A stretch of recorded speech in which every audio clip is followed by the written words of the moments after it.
So, hello dear friends, welcome to the new video on heat. Okay, in this video, this is our last video on the problem section. Okay, so let's go to the next question. Read the question in the textbook, last question of textbook. A calorimeter has mass 100 gram. Okay, and specific heat 0.1 kilocalorie per kilogram per degree Celsius. म्हणजे काय, एक कॅलोरीमीटर दिले पहिल्या sentence मध्ये काय सांगितलं, कॅलोरीमीटर आहे 100 ग्राम मास असलेलं ज्याचं, आणि त्याची त्याच कॅलोरीमीटरचं जे मेटल आहे त्याची स्पेसिफिक हीट आहे 0.1 kilo calorie per kilogram per degree Celsius. Okay, it contains. आता त्या कॅलोरीमीटर मध्ये आपण युजली वॉटर ठेवत होतो, इथं काय सांगितलं की जे लिक्विड आहे ते कोणतं लिक्विड असतं. It contains 250 gram of liquid. Okay, at 30 degree Celsius. त्या लिक्विडची टेम्परेचर किती आहे, 30 degree Celsius. Having specific heat of 0.4 kilo calorie per kilogram per degree Celsius. त्या वॉटरची स्पेसिफिक हीट किती दिलेली आहे, 0.4 kilo calorie per kilogram per degree Celsius. आणि आपल्याला सांगितलं की if we drop a piece of ice, जर एक आइसचा पीस त्यामध्ये ड्रॉप केला ऑफ मास 10 ग्राम, आणि त्या आइसच्या पीसचा मास किती आहे, 10 ग्राम आहे, ॲट 0 डिग्री सेल्सिअस. 0 डिग्री सेल्सिअसला आइसचं टेम्परेचर आहे. Okay, what will be the temperature of mixture. नंतर जे काही एक्सचेंज होणार आहे टेम्परेचरचे, कॅलोरीमीटर मध्ये आपण पाहिलेले प्रिन्सिपल ऑफ हीट एक्सचेंजच यूज होते त्या ठिकाणी पण. तर ते जे काही यूज होणार आहे ते तिथं लागू करायचे, आणि त्याच्यानंतर जे काही टेम्परेचर चेंज झाल्याच्या नंतर फायनलला जे बॅलन्स झालेलं टेम्परेचर ते किती असेल, कुठपर्यंत टेम्परेचर आपलं चेंज होईल. ओके, म्हणजे जे वॉटरचं टेम्परेचर ड्रॉप होईल आणि एका फिक्स व्हॅल्यूला येऊन थांबायला, त्याच व्हॅल्यूला just a minute.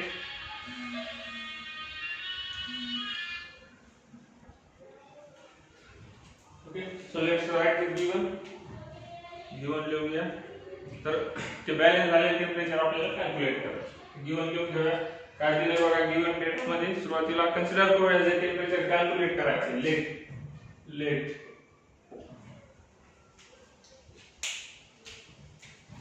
T be the temperature of mixture. Okay, मिक्सरचे टेम्परेचर T आहे असं कन्सिडर करू. पुन्हा गिवन मध्ये काय दिले आपल्याला बघा, mass of calorimeter, mass of calorimeter किती दिलंय, m cal. कॅलोरीमीटरला कॅल म्हणायचं, m cal इक्वल्स टू किती दिलंय आपल्याला, how much is given, calorimeter's mass 100 gram. Okay, 100 gram and specific heat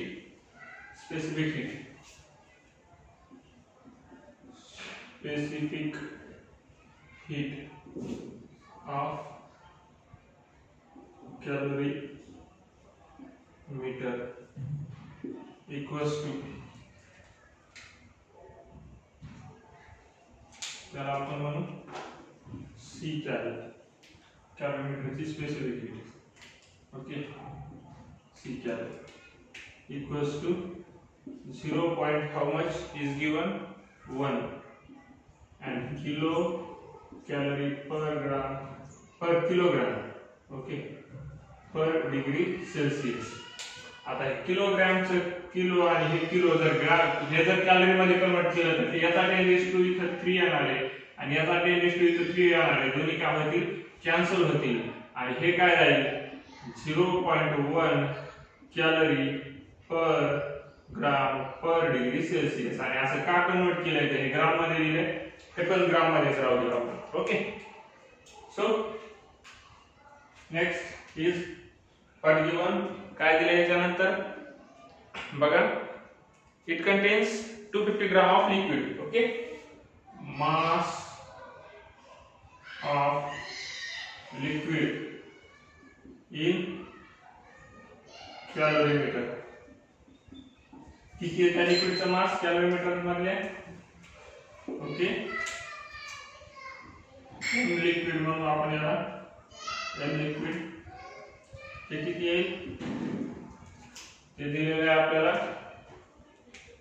250 gram 250 gram okay this much is given 250 ग्राम हे आपल्याला दिलेले नेक्स्ट काय दिलेले आहे specific heat of liquid specific heat of liquid in calorimeter किती आहे ती आहे दिलेली सी लिक्विड ते किती आहे ते दिलेले 0.4 पहिल्यासारखंच kilo calorie per kilogram per degree Celsius दिलेले आहे हे काय येईल तर हे 0.4 calorie per gram per degree Celsius मध्ये ओके किलो किलो कॅन्सल होईल आणि टेम्परेचर ऑफ आईस दिलेले आहे आणि आईसचं मास दिलेलं आहे okay so mass of ice and mass of temperature mass of ice is given what is mass of ice given 10 gram m ice equals to 10 gram okay and temperature of ice माहिती आहे आपल्याला पण आपण काय लिहूया specific heat लिहूया specific heat of ice specific heat of ice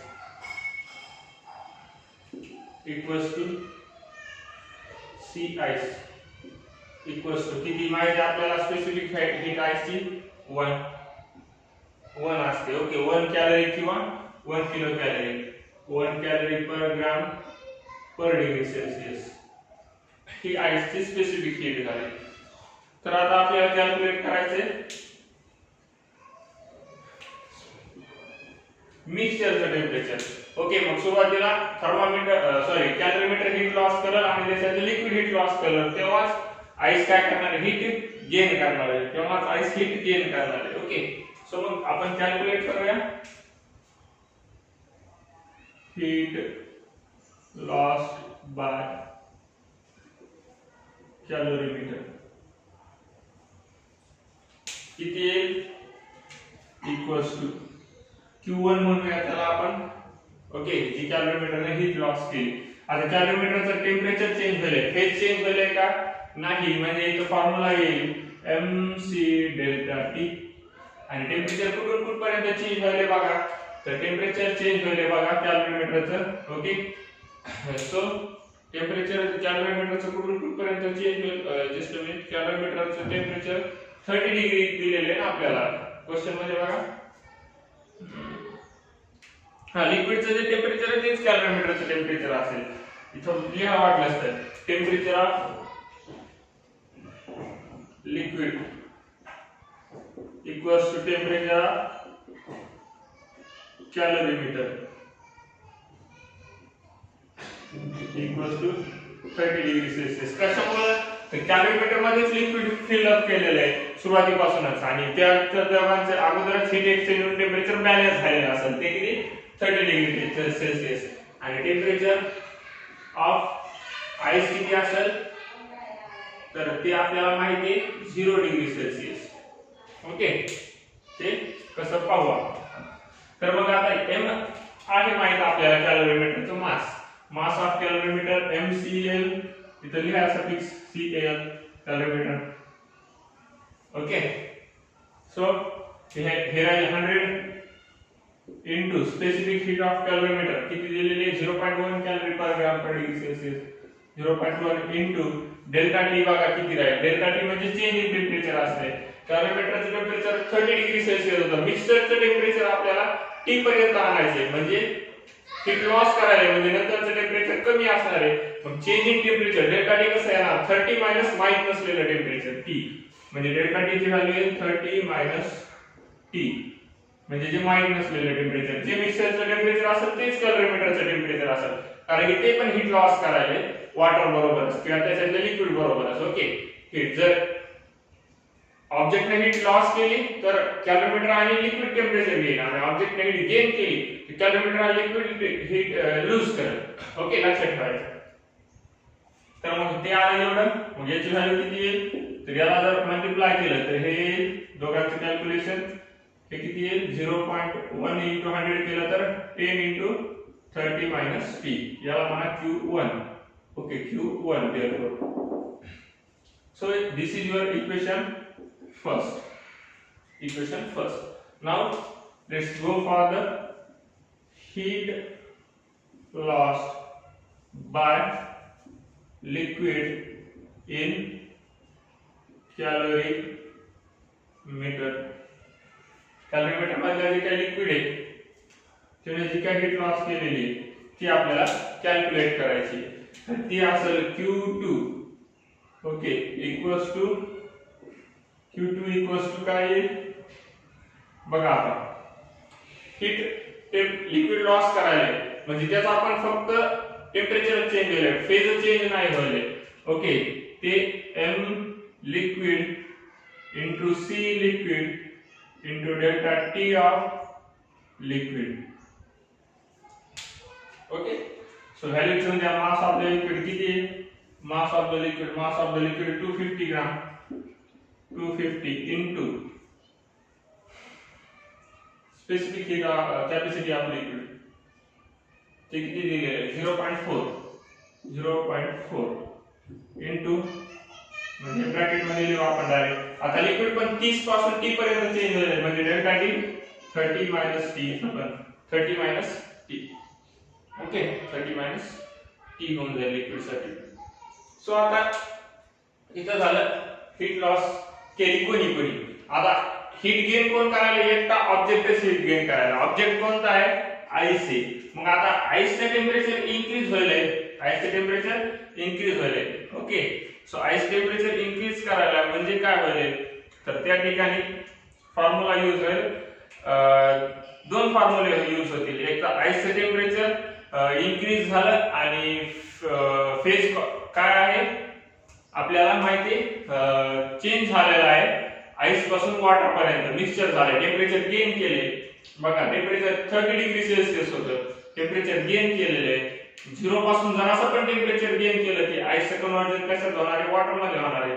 पण सुरुवातीला जे काही वॉटर मध्ये कन्व्हर्ट होण्याच्या अगोदर किती हीट गेन केलेली आहे जे की 0 डिग्री आईस पासून 0 डिग्री वॉटरला आपल्याला माहिती आहे त्याच्यात दोन स्टेप असणार आहे. आता okay 0 degree ice 0 degree water नंतर वॉटर. ओके जास्त टेम्परेचरचं मिक्सचर साठीचं तर मग ते काढायचं सुरुवातीला 0 डिग्री आईस पासून 0 डिग्री वॉटर साठीचं heat gain by water to convert heat gain by ice to convert water of 0 degree Celsius ते कॅल्क्युलेट करूया आपण.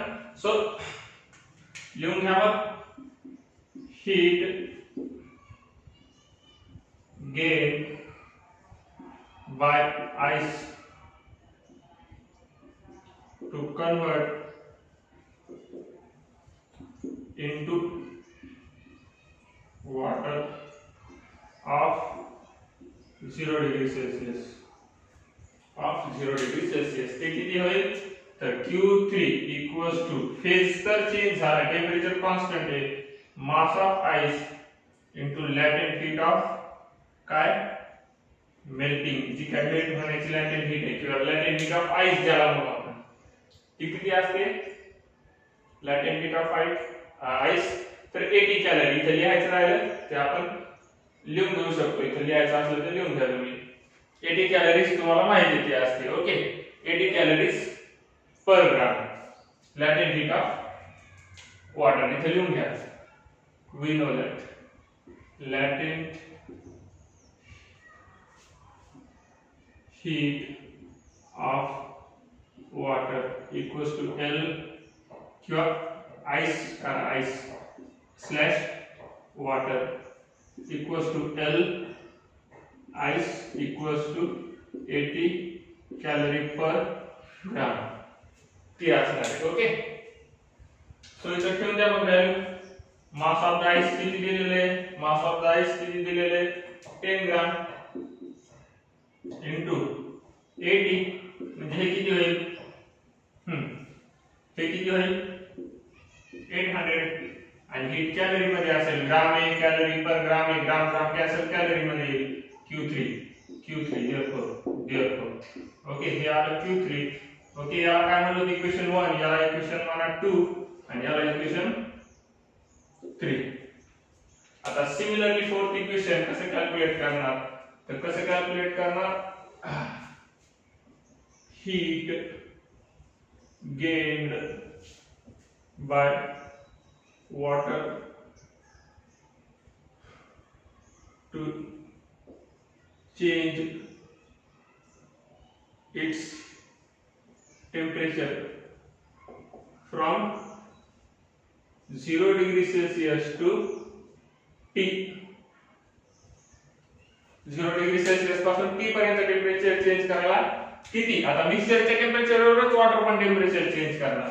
ओके, Q4 कारण की ते मिक्सचरचा भाग झाला वॉटर पण. आता Q4 equals to M suffix water किंवा आइस जे काय असेल ते, C ऑफ वॉटर किंवा आइस जे काय असेल ते जोडायचं तेवढंच वॉटर असणार आहे इनटू काय येईल तर डेल्टा T ऑफ वॉटर.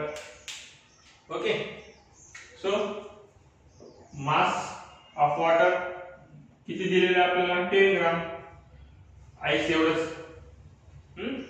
आणि इनटू स्पेसिफिक हीट किती असते? Heat capacity, specific heat capacity वॉटरची 1 इनटू चेंज इन टेम्परेचर 0 पासून चेंज होईल T वरती 0 - T. ओके, 0 - T किंवा T - 0 टेम्परेचर इनक्रीज होईल म्हणजे T - 0 होईल या ठिकाणी. ओके, सो तर हे काय होईल मग? T - 0 केल्याच्या नंतर हे 10 T - 0 therefore Q4 ओके, याला इक्वेशन 4 म्हणा, याला इक्वेशन 4 म्हणा. आता by the principle of heat exchange therefore by the principle of heat exchange, by the principle of heat exchange Q1 plus Q2 equals to Q3 plus Q4. जी heat release झालेली आहे तेवढी heat absorb झालेली असेल. मग लिहून टाका इथं Q1 किती आलेले आहे आपल्याला? Q1 बघा इक्वेशन 1 नुसार किती आलेले आहे? 10 in bracket 30 minus T. Okay, next plus Q2 किती आलेले आहे? Q2 किती आलेले आहे? हे जर सॉल्व केलं असतं तर 25 चौक 100 आणि हे एक 0 तर एक नंतर दशांश म्हणजे 100 in bracket 30 minus T एवढं आलं असतं. याला म्हणून equation number 2. Okay, 100 in bracket 30 minus T therefore Q2 मग हे 100 in bracket 30 minus T equals to Q3 plus Q4. Q3 किती आहे? 800 प्लस Q4 किती आहे? Q4 किती आहे? हे T - 0 म्हणजे किती राहिले? 10T राहिले. तर T - 0 म्हणजे 10T. याला इक्वेशन 4 म्हणा. T - 0 म्हणजे 10T. तर झालं 10T. Okay, just a minute. So याला सॉल्व करूया आपण. बघा आता हे इक्वल टू जसं आहे इक्वल टू. आता लेफ्ट हँड साइडला बघा हे 30 plus 30 minus T कॉमन आहे. हे 30 - T हा बॉक्स केलेला हा 30 - T कॉमन आहे 110 च्या मल्टिप्लिकेशन मध्ये, तर ते बाहेर काढूया. 30 मायनस टी बाहेर काढलं. आतमध्ये काय करायला, हे बाहेर काढलं, आतमध्ये राहिलं 10, हे बाहेर काढलं, आतमध्ये राहिलं प्लस 100. हे झाली लेफ्ट हँड साइड. तसंच राईट हँड साइडला ॲज इट इज राहणार, कॉमन काढायला काहीच नाही, plus 80t, sorry 10t plus 10t. Okay, मग आता त्या दोघांची addition 110 30 minus T equals to 800 plus 10t. 110 आतमध्ये मल्टिप्लाय करा, किती येईल? हे 11 तिथं 33 आणि 2 शून्य minus 110t equals to 800 plus 10t. त्या 110t ला इकडे पाठवा प्लस मध्ये आणि 800 ला इकडे आणा मायनस मध्ये सोबतच. ओके, सो हे होऊन जाईल 3300 वजा 800 बरोबर 110t प्लस 10t. ओके, ते किती होईल? इकडे 120t होऊन जाईल, 120t. आणि इकडे वजाबाकी केल्याच्या नंतर हे 2 शून्य ॲज इट इज राहतील. 33 मधून 8 गेले, किती राहिले? 25 राहिले. ओके, देअरफॉर मग इथे देअरफॉर चा सिम्बॉल द्या. देअरफॉर सॉरी इथे देअरफॉर नाही, एक आहे ना. हा, सो मग हे टी ची व्हॅल्यू पाहिजे. टी इक्वल्स टू 125 सॉरी 25 च्या भागाकारात 120 आले, तर T equals to 2500 divided by 120. ते 0 0 कटले, 12 गुणे 24 किती उरला? 1. मग 1 शून्य राहिला 10 झाले, 12 शून्य शून्य, शून्याचा भाग गेला, 10 ला भाग जात नाही, शून्याचा भाग गेला, किती उरले? 10 ला 10 उरले. ओके, पुन्हा 1 0 घातला, 12 8 96, असा भाग कंटिन्यू राहील. तर सध्या आपल्याला बस आहे टेम्परेचर डिग्री सेल्सिअस. हे आलं तुमचं फायनल आन्सर. आणि इथं सेंटेन्स लिहायला मला जागा नाही, पण तुम्हाला सेंटेन्स सांगतो, लिहून घ्या. सेंटेन्स लिहित चला म्हणालो मी तुम्हाला प्रत्येक वेळेस. ओके, सो सेंटेन्स काय? What will be the temperature of mixture? Sentence लिहा, temperature of the mixture will be 20.8 degree Celsius. इथे वाटल्यास ते तुम्ही temperature of mixture will be 20.8 degrees Celsius. Okay, हे तुमचं आन्सर असेल, final answer. So write down this. If you have any problem in this question, ask me.